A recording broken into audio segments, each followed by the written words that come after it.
तो हेलो बच्चों, एक बार फिर से स्वागत है आपका अपने YouTube चैनल गुरुकुल में। आज गुरुकुल में हम फिर से बात करने वाले हैं क्लास 12 के चैप्टर व्यक्तिकरण यानी कि इंटरफेरेंस ऑफ लाइट के बारे में। तो आज का हमारा टॉपिक क्या है?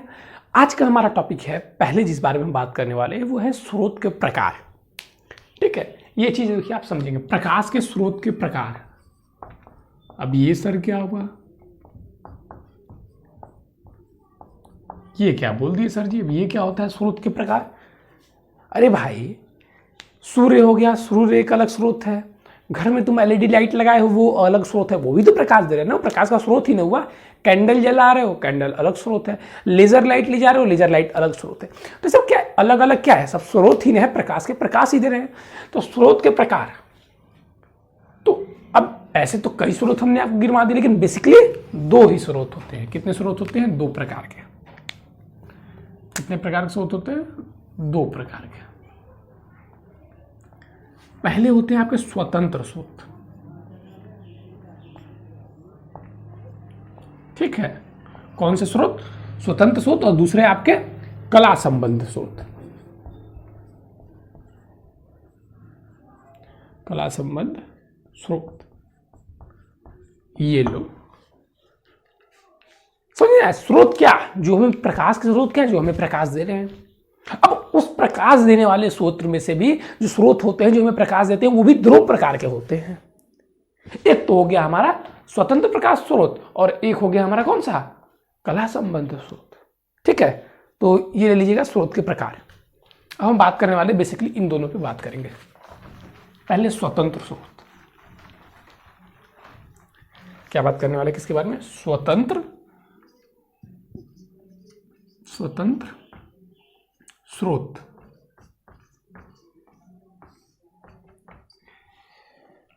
देखिए, वे स्रोत जिनके बीच, लिख देता हूं इसकी परिभाषा में, स्वतंत्र स्रोत की, वे स्रोत जिनके बीच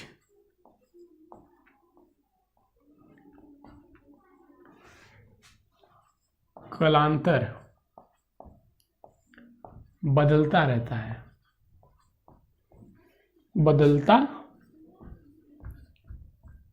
वे स्रोत जिनके बीच कालांतर बदलता रहता है, वे स्वतंत्र स्रोत कहलाते हैं।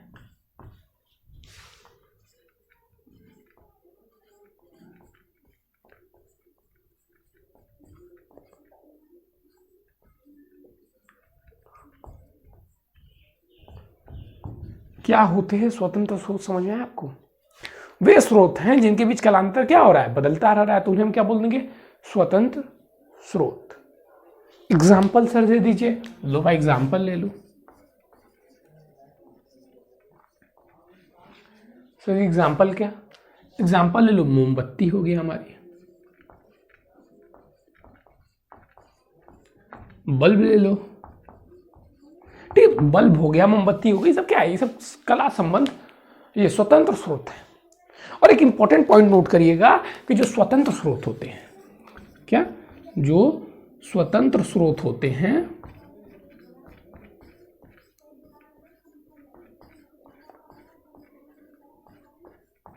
वे व्यक्तिकरण नहीं दर्शाते हैं।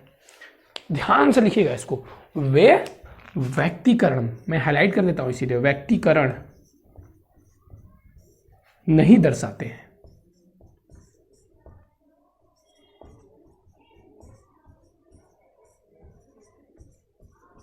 समझ में आया?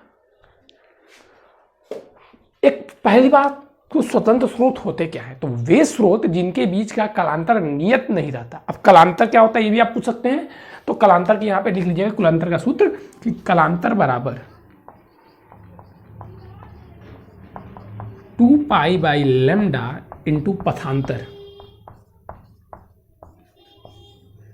अब कोई पूछ सकता है सर जी पथांतर क्या होता है? ये तो आप बढ़ाते ही जा रहे हैं।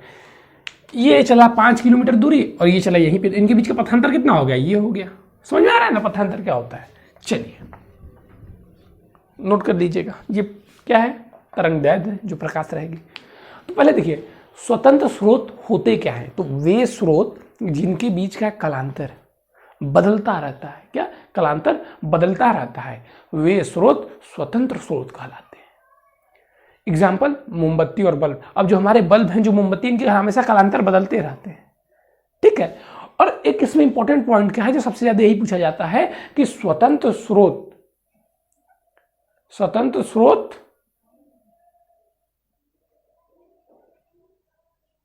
अरे सॉरी, तो होते हैं वे व्यक्ति, अच्छा जो यहाँ पे जो स्वतंत्र स्रोत होते हैं ना, जो स्वतंत्र स्रोत होते हैं वे व्यक्तिकरण नहीं दर्शाते हैं। मतलब ये आपकी बल्ब और मोमबत्ती, ये व्यक्तिकरण जो हमारा हेडिंग है ये नहीं दर्शाएगा।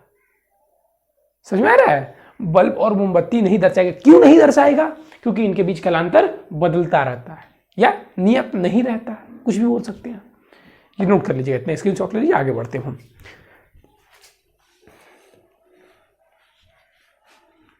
अब कला संबंध स्रोत के बारे में हम बात करने वाले हैं।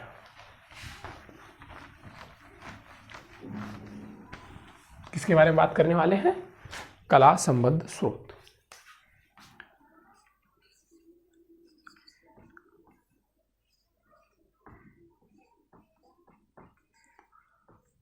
ये कौन सा सर नया स्रोत निकाल दिया आप?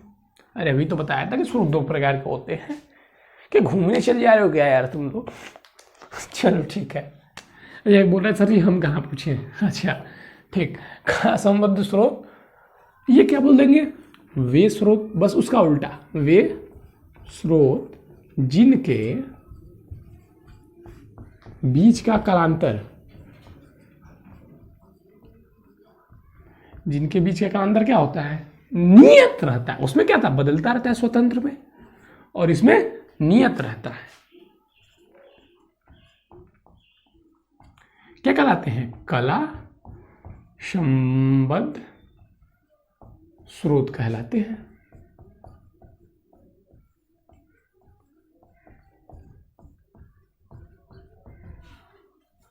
अरे सर जी उसका एग्जाम्पल दिए थे, इसका भी ये लिख लीजिए भाई एग्जाम्पल। लेजर लाइट और कला संबंध स्रोत व्यक्तिकरण दर्शाते हैं। कला संबद्ध स्रोत क्या करते हैं? व्यक्तिकरण दर्शाते हैं।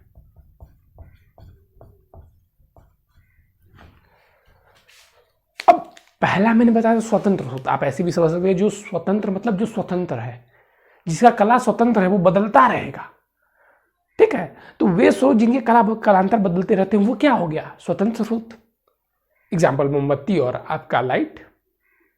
क्या स्वतंत्र स्रोत व्यक्तिकरण दिखाएंगे? तो नहीं भाई, स्वतंत्र स्रोत तो व्यक्तिकरण नहीं दिखाएंगे। नहीं सर, स्वतंत्र स्रोत व्यक्तिकरण नहीं दिखाएंगे, ठीक। एग्जाम्पल सर ये लेजर लाइट हो गया। अब वे कला संबद्ध स्रोत की हम बात कर रहे हैं। अब वे स्रोत जिनके बीच कालांतर, कला संबद्ध स्रोत, कला संबद्ध मतलब बंधा हुआ, बद्ध मतलब बंधा हुआ। वे स्रोत जो बंधे हुए हैं, एक तो स्वतंत्र है, ये बंधे हुए हैं, तो बंधे हुए मतलब कालांतर नहीं बदलेगा। तो वे स्रोत जिनके बीच का कालांतर नियत रहता है, कला संबंध स्रोत कहलाते हैं। एग्जाम्पल में लेजर लाइट। लेजर लाइट देखते एकदम सीधे जाएगा। अरे जिसे हम बचपन में लेके लाल वाला ऐसे ऐसे फुल की तरह मेजर्स खरीद के लाते थे, दूर दूर ऐसे ग्राफिक्स करेंगे, याद है? वो क्या जाता था? एकदम स्ट्रेट जाता था। तो वो क्या है? कला संबंध स्रोत है वो लेजर लाइट। अब कला संबंध स्रोत व्यक्तिकरण दर्शाते हैं। प्रकाश के स्रोत दो प्रकार के हैं, स्वतंत्र और कला संबद्ध। लेकिन स्वतंत्र वाले व्यक्तिकरण नहीं दर्शाएंगे, लेकिन कला संबद्ध वाला व्यक्तिकरण दर्शाएगा। स्क्रीनशॉट ले लीजिएगा, हम आगे बात करने वाले हैं।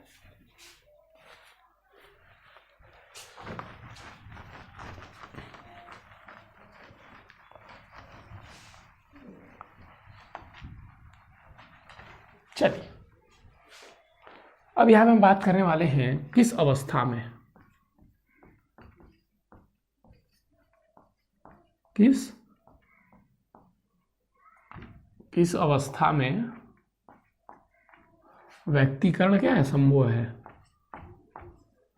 व्यक्तिकरण संभव है, इसके बारे में हम चर्चा करने वाले हैं। तो व्यक्तिगत किस दिशा में संभव है, इसके लिए 4 पॉइंट है, लिख लीजिएगा। पहला क्या?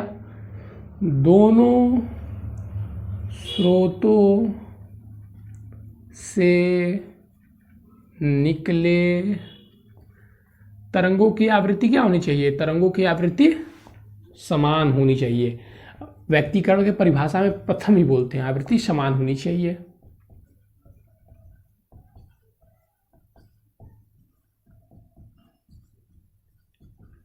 चलिए भाई दूसरा सर जी, अभी बताए हैं कि व्यक्तीकरण कब संभव है? जब स्रोत कला संबंध हो।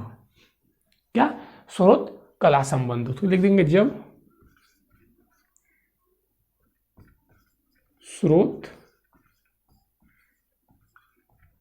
कला क्या हो? कला में क्या हो? संबद्ध हो। कला संबंध हो अर्थात कलांतर नियत रहे, या लिख सकते हैं यहाँ पे या कलांतर नियत रहे। तीसरा, दोनों तरंगों के आयाम लगभग बराबर होने चाहिए।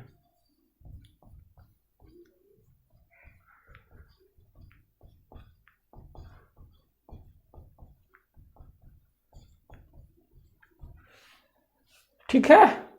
और चौथा, दोनों स्रोत एक दूसरे के निकट होने चाहिए।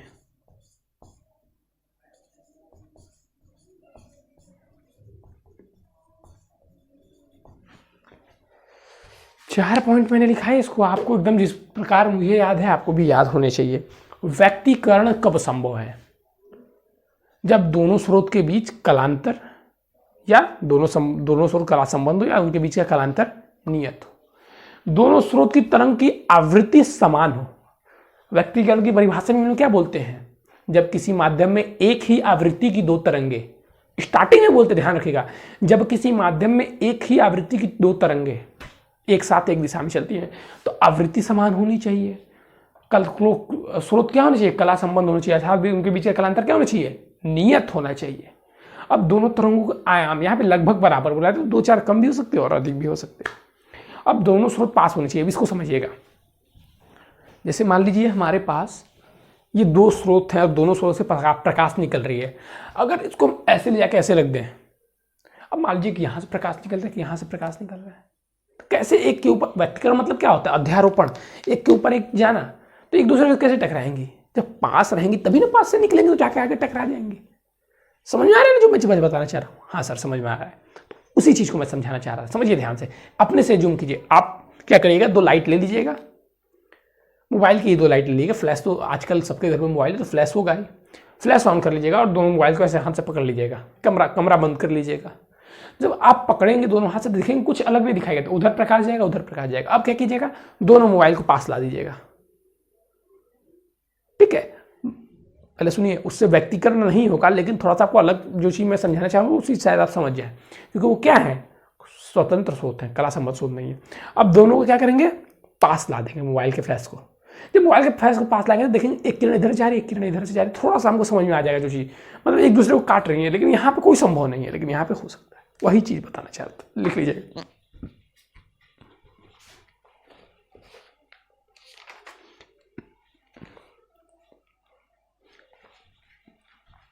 चलिए अब देखिए, अब जिस बारे में हम बात करने वाले हैं ना, वो पेपर में लिखने के लिए नहीं आता है, लेकिन अब इसके बाद जितनी भी चीज़ें चलेंगी उसी के आधार पर चलेंगी, इसलिए थोड़ा सा आपको उसके बारे में पता होना चाहिए।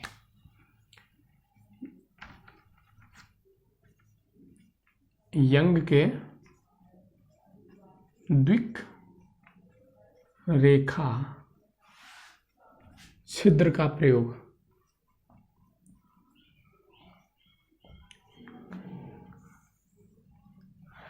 अब भाई व्यक्तीकरण तो हम लोग कब से पढ़ लिए। अब भाई व्यक्तीकरण के बारे में किसी ने कुछ अच्छे से बताया नहीं, तब आगे हमारे यंग सर, अब ये यंग सर आए तो इन्होंने एक प्रयोग किया, बोले कि हमसे बड़ा डॉन कौन, डॉन सबसे बड़े हम हैं, हम बताएंगे कैसे होता है व्यक्तिकरण। गजब, सब चौकन्ने, कैसे बताएंगे भाई व्यक्तिकरण कैसे होता है। तो इन्होंने एक प्रयोग दिखाया, जो अभी हम संपोषी विनाशी व्यक्तिकरण कर रहे हैं, इन्होंने अपने प्रयोग से उसे सिद्ध कर दिया, उस चीज को दर्शा दिया। और उन्होंने प्रयोग क्या किया था समझिएगा। उन्होंने प्रारंभ में एक प्रकाश स्रोत लिया, ये रही हमारी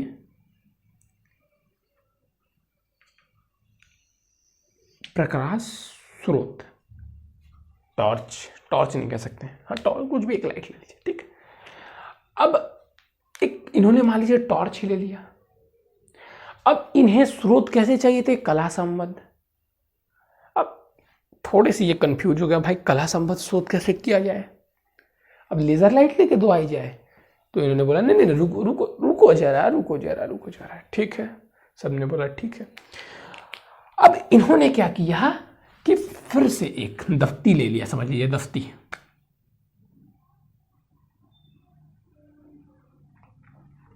जो चीज मैं बता रहा हूं उस चीज को ध्यान समझिएगा भाई।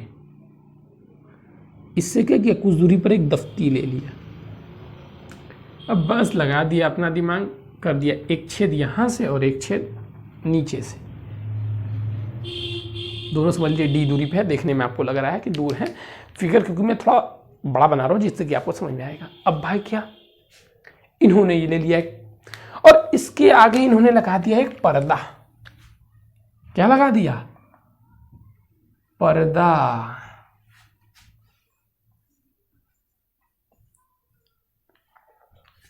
ठीक है।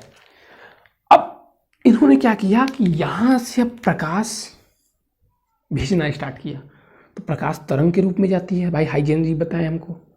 तो यहां से प्रकाश चलना स्टार्ट हो गई। अब आपने पढ़ा होगा हाइगेंस का द्वितीयक सिद्धांत। अब इस जैसे इस बिंदु को आते हैं तो यहां से ये अपना तरंग, ये भी द्वितीय तरंग हो जाती है, और फिर यहां से क्या होती है, नई तरंगिकाएं निकलती हैं, और वो तरंगिकाएं प्राथमिक तरंग की दिशा में, प्राथमिक तरंग की चाल से आगे बढ़ती है। तब यहां से निकलनी चालू हो जाती हैं द्वितीय तरंगिकाएं, मतलब उसी का पार्ट समझ लीजिए, उसी से निकलती हैं द्वितीय तरंगिकाएं।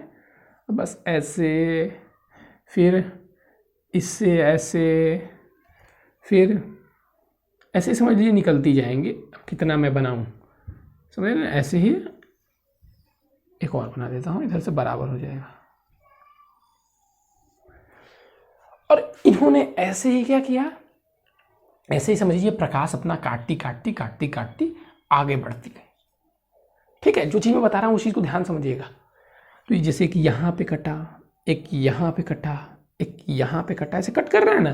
तरंग क्या कर रहे हैं, तरंग एक दूसरे के ऊपर अध्यारोपित, इसी को ना अध्यारोपण कहते हैं। जैसे देखिए यहाँ पे, यहाँ पे, यहाँ पे, यहाँ पे, यहाँ पे और यहाँ पे, और आप बनाते जाएंगे तो बस ऐसे ही बनते जाएंगे, एक दूसरे को कट करते जाएंगे यहाँ पे। और भी मैं दिखा देता हूँ, एक दो और बना देता हूँ जिससे कि आप पूरी तरीके से कंफर्म हो जाए। ठीक है, और इसी प्रकार इसके भी आएंगे ऐसे।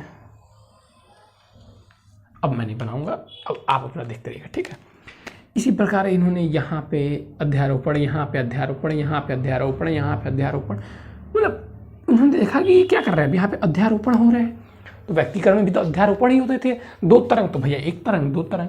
अब एक ही स्रोत है तो भैया इनके बीच कालांतर तो सेम होगा ही, कालांतर सेम, बहुत चतुर आदमी थे यंग जी, कालांतर सेम है। अरे स्रोत एक है तो आवृत्ति भी सेम होगी, आवृत्ति भी सेम है, तो ये तो व्यक्तिकरण वाला सेम इन्होंने प्रोसेस कर दिखाया। अब भाई हलचल मच गई, अब हलचल मच गई। क्या हलचल मची सुनिएगा। जब इन्होंने ये कराया, क्या कराया, जब इन्होंने यह प्रयोग कराया तो ये क्या पाते हैं कि कुछ बिंदु पर, कुछ बिंदु, जैसे मैं आपको ये दर्शा देता हूं, जैसे जैसे यहां पे व्यक्तिकरण समझ लीजिए हुआ, तो यहां से मान लीजिए व्यक्तिकरण, देखिए जो हो रहा है ना, जहां जहां मैंने डॉट दिखाया है वहां वहां क्या हो रहा है, वहां वहां व्यक्तिकरण हो रहा है। तो देखिए इन्होंने क्या किया कि ये मान लीजिए ऐसे ये वाला व्यक्तिकरण, और फिर ले लीजिए आप मान लीजिए यहाँ पे व्यक्तीकरण हो रहा है ना, ये वाला व्यक्तीकरण ले लीजिए और इसी प्रकार काटते जाएंगे हम लोग। देखिए ये आ जाएगा, सॉरी ये नहीं आएगा, ये उल्टा हो गया। ऐसे ही देख रहे हैं कई प्रकार के व्यक्तीकरण आते जाएंगे। ये ऐसे नहीं आएगा क्योंकि यहाँ पे नहीं कट कर रहा है, ठीक है। तो ऐसे अगर मिलाएंगे हम तो ऐसे ही इसको मिला देते हैं, ये मिल रही हैं ये तीनों मिला देते हैं। अब देखिएगा इन्होंने क्या पाया कि कुछ स्थान पर, अब फिगर ध्यान से एनालाइज करिएगा, आप जो चीज़ बताने जा रहा हूँ वही इंपॉर्टेंट है, इसमें फिगर आपको कैसे ही बना देंगे कोई मतलब नहीं है। इन्होंने पाया कि सॉरी एक जगह मैं रड से करता हूँ, एक जगह धीमे से करता हूँ। ये पर्दा है, समझिए पर्दा का इस साइड वाला, ठीक है। ये पर्दे के इस साइड में ऐसे कलर कर रहा हूँ, कुछ बताना चाहता हूँ आपको।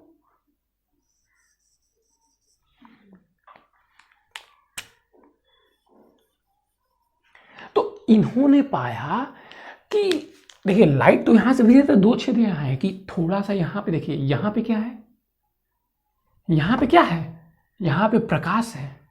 फिर इन्होंने पाया कि यहाँ पे अंधेरा है। जहां पे अत्यधिक प्रकाश है, तीव्रता अधिक है, मतलब क्या हुआ, यहाँ पे संपोषी व्यक्तीकरण हुआ है। क्या है, लिख देता हूं मैं, यहाँ पे जहां पे अधिक प्रकाश है इसका मतलब क्या हुआ कि यहाँ की तीव्रता अधिक है। और तीव्रता अधिक का मतलब क्या हुआ, संपोषी व्यक्तीकरण,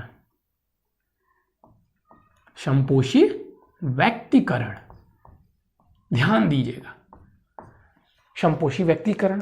ठीक इसी प्रकार अब जहां पे अंधेरा था यहाँ की तीव्रता क्या हो गई, कम हो गई, तीव्रता कम या लगभग शून्य, या लगभग शून्य। तो ये क्या विनाशी व्यक्तीकरण को दर्शाने लगी।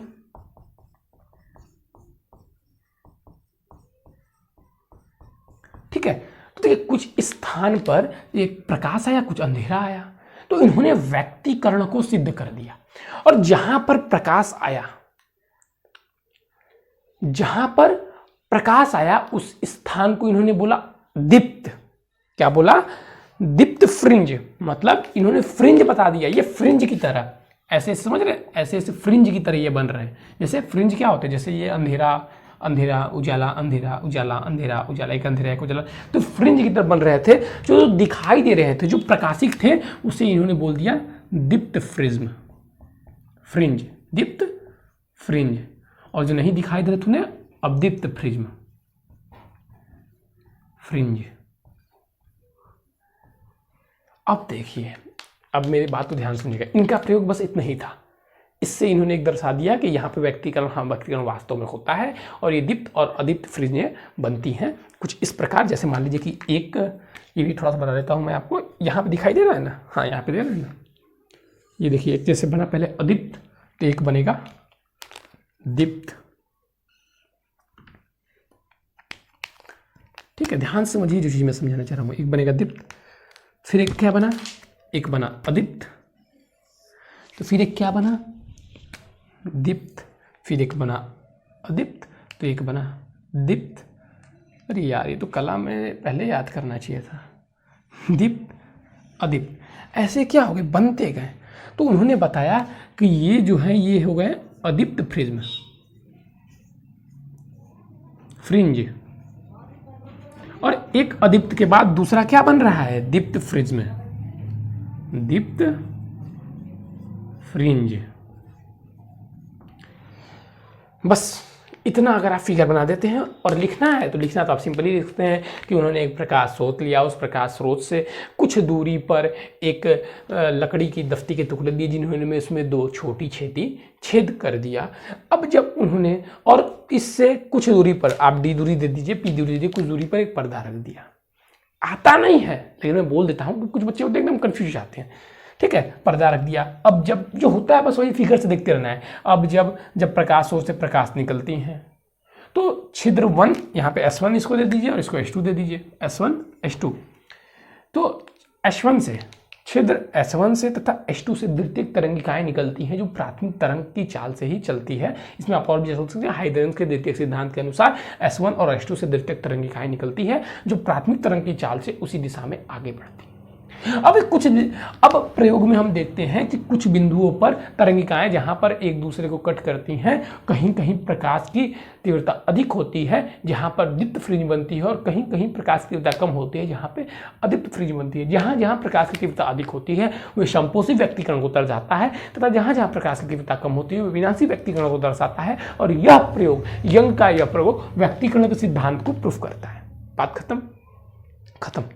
ये यंग साहब ने बताया। अब जो आपको इसमें से सीखने की और जानने की चीज है वो देखिए मैं बता रहा हूं। अभी तक आपने, सुनिए ध्यान से, अभी तक आपने ये पढ़ा कि प्रकाश तरंग के रूप में चलता है। पहले हम पढ़ते थे स्ट्रेट लाइन में चलता है। तो अभी तक आपने कुछ ऐसा कोई ऐसा प्रयोग और सिद्ध नहीं ना देखा जिससे प्रूफ हो जाएगा प्रकाश सीधी रेखा में चलता है?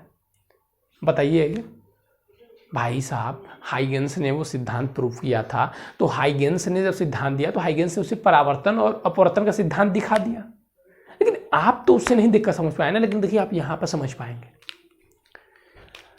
जब यहां से लाइट जा रही है, ठीक है, तो ये लाइट क्या होती है? पहली बात तो लाइट ऐसे फैलती जाती है। आप टॉर्च ले लीजिएगा और ऐसे ऑन कर देंगे, बंद कमरा कर दीजिए, तो वहां पे जाकर टॉर्च बड़ी हो जाती है। पहली चीज तो आप वहां पे ये देख सकते हैं। अब यहाँ पे देखिए, अगर लाइट स्ट्रेट लाइन में चलती है तो मान लीजिए ये पास है, तो इसमें लाइट की थोड़ी सी रिफ्लेक्शन के कारण आप कह सकते हैं लाइट चली गई। लेकिन जब यहां से लाइट जा रही है तो लाइट तो बस एक डायरेक्ट सीधी ऐसे रेखा जानी चाहिए थी ना। अरे यहाँ पे दीप्त बनता और यहाँ पे दीप्त बनता। अब यहाँ और यहाँ बनने का कोई रीजन ही नहीं है। यहाँ कुछ बनना ही नहीं चाहिए, यहाँ अंधेरा होना चाहिए, बस दो जगह पे उजाला होना चाहिए। लेकिन ऐसा तो देखने को हमें नहीं मिला, जिससे ये क्या सिद्ध हो गया? जिससे ये सिद्ध हो गया कि हाँ, प्रकाश तरंग के रूप में चलता है। जिसको जो उसमें से स्क्रीनशॉट लेना है, अपना स्क्रीनशॉट ले लीजिए भाई।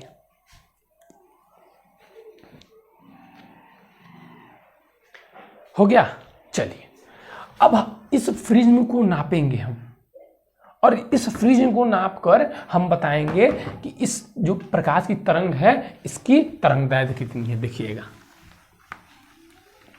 अभी आप भी बताएंगे हमारे साथ, फ्रिंज को नाप के तरंगदैर्घ्य बताएंगे। भाई फिजिक्स बहुत सुनहरा है चैप्टर। देखिए इसी इसको हम लाइट जब जलाते हैं तो लाइट दूर जाने पर जो बड़ी दिखाई देती है वो इसी के कारण है। समझिए इस चीज को। हम देखिए फिजिक्स क्या है, बस आप इंटरेस्ट नहीं लेते हैं। मैं बता रहा हूं कि सबसे कोई अच्छा सब्जेक्ट है तो फिजिक्स ही है। अच्छा देखिए सर ने जैसे बताया कि आपका टाइम हो गया आधा घंटा, तो सर इस लेक्चर को यहीं पे समाप्त कर दिएगा, ठीक है। तो समझ रहे ना, फिजिक्स क्या है? आपका ऐसा चैप्टर है जो आपको अपने अगल बगल की नॉलेज देता है, बस आपको उसे गेन करना है। समझ रहे बात को? तो ठीक है, समय आपका हो गया है। तो चलिए आज के लिए बस इतना ही। नेक्स्ट वीडियो में जो हमने बताया कि फ्रिंज की चौड़ाई नापकर तरंगदैर्घ्य ज्ञात करना, हम देख लेंगे। आज के लिए बस इतना ही। Thank you, watch you have nice day. Channel subscribe जरूर कीजिएगा और वीडियो अच्छा लगा हो तो शेयर कीजिएगा।